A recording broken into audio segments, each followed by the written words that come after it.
Hi everyone, আসসালামু আলাইকুম। আমি শেখ পারভেজ শরীফ। তো আজকে আপনাদেরকে দেখাবো মিক্স ভেজিটেবল ভাজি আপনারা কিভাবে বাসায় তৈরি করে রান্না করবেন।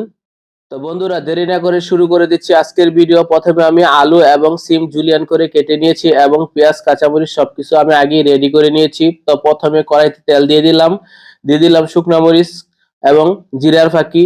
এবারে পেঁয়াজ দিয়ে দিলাম 700 গ্রাম, কাঁচামরিচ দিয়ে দিলাম 250 গ্রাম, হলুদের ফাঁকি দিয়ে দিলাম 2 টেবিল স্পুন পরিমাণ। তো দিয়ে সবকিছু একটু নাড়াচাড়া করে নিচ্ছি।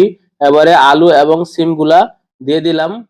আর সবজিগুলা দিয়ে কিন্তু আমি মশলাটার সাথে সবজিগুলা মিক্স করে দিচ্ছি এবং কড়াইটা ঢাকা দিয়ে বারবারে সবজিগুলো মিক্স হওয়ার জন্য টস করে দিচ্ছি। বন্ধুরা, এবারে দিয়ে দিচ্ছি লবণ, দিয়ে দিচ্ছি পরিমাণ মতো। আর লবণটা দিয়ে কিন্তু আমি আবারও মিক্স করে দিলাম সবজিগুলা। আর চুলার হিটটা কিন্তু বাড়িয়ে দিলাম যাতে করে সবজির যে পানিগুলো আছে সেগুলা যাতে শুকিয়ে যায়।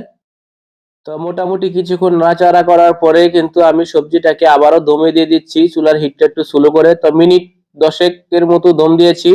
তো 10 মিনিট পরে কিন্তু আমি ঢাকনাটা উঠিয়ে আবারও দেখে নিচ্ছি সবজিটা কেমন হয়েছে। তো মোটামুটি আলহামদুলিল্লাহ সবজিটা কিন্তু হয়ে গিয়েছে। এবারে জিরার ফাঁকি এবং ধনিয়ার ফাঁকি দিয়ে দিয়েছি। আপনারা চাইলে বাসায় ট্রাই করতে পারেন।